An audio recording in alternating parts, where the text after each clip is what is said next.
చిన్ని కథలు చెప్పనాకి స్వాగతం. తోడేలు ఆకలి గుడ్లగూబ సలహా. ఒక చిన్న కథ. ఒక అందమైన పచ్చని అడవి ఉండేది. ఒకరోజు ఆ అడవిలో ఒక తోడేలు ఆకలితో ఆహారాన్ని వెతుక్కుంటూ బయలుదేరింది. తోడేలు ఆకారము భీకరంగా ఉన్న దానికి శక్తి నశించడంతో అది నడవడానికి కూడా ఓపిక లేనట్టు మెల్లగా నడవసాగింది ఆ తోడేలు. ఇంతలో తోడేలుకి దాని ముందు ఒక చిన్న కుందేలు పిల్ల కూర్చుని కనిపించింది. ఆహా, నాకు ఈ రోజుకి ఆహారం దొరికిందిలే అని సంతోషపడింది తోడేలు. కానీ కుందేలు తోడేలుకు చిక్కకుండా చిన్న కలుగులోకి దూరి తల బయటకు పెట్టి నవ్వసాగింది. అంత చిన్న కుందేలు పిల్లను కూడా పట్టుకోలేని స్థితిలో ఉన్నందుకు తోడేలు బాధపడుతూ మళ్ళీ అక్కడి నుంచి నడక సాగించింది ఆహారం కోసం.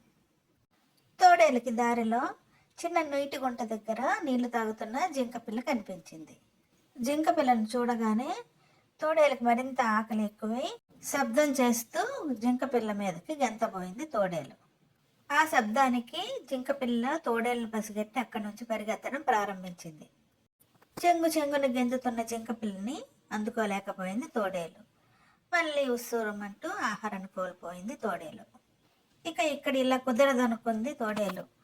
పక్కనున్న చిన్న గ్రామంకి బయలుదేరింది తోడేలు.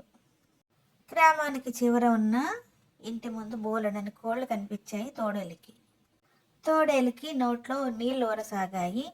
ఆహారం కనిపించగానే నోట్లో నుంచి భీకరంగా శబ్దం చేస్తూ కోడిని పట్టుకోబోయింది తోడేలు.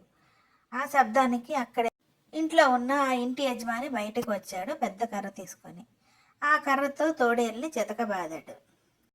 తోడేలు కుయ్య మొర్ర అంటూ అక్కడి నుంచి మెల్లగా పరిగెత్తి అడవికి వచ్చేసింది.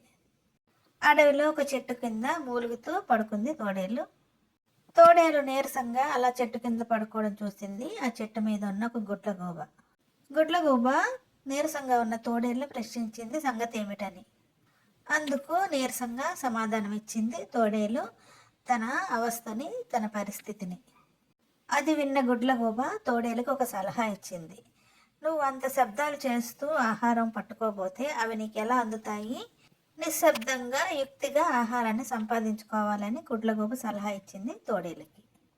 పక్కనే ఉన్న నీటి వాగు దగ్గరికి వెళ్ళి ఆహారం సంపాదించుకోమని చెప్పింది గుడ్లగూబ చెప్పినట్టే తోడేలు నీటి ప్రవాహం దగ్గరికి వెళ్ళి నిశ్శబ్దంగా కూర్చుంది. నీటిలో ఉన్న చేపలు పైకి వచ్చినప్పుడు కూడా శబ్దం లేకుండా అలాగే చూడసాగింది తోడేలు. నిశ్శబ్దంగా కూర్చొని ఉన్న తోడేలు హఠాత్తుగా తన చేతికి ఏది అందితే ఆ చేపను పట్టుకుంది. వెంటనే ఆ చేపని నోట్లో వేసుకుంది తోడేలు.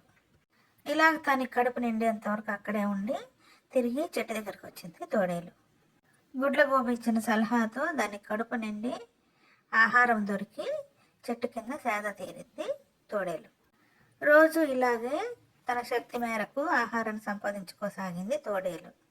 ఆహారం సంపాదించుకోలేక బలహీనంగా ఉన్న తనకు గుడ్లగూబ ఇచ్చిన సలహా పారడంతో తన సమస్య తీరినందుకు ఆ చెట్టు కిందే ఉండసాగింది తోడేలు.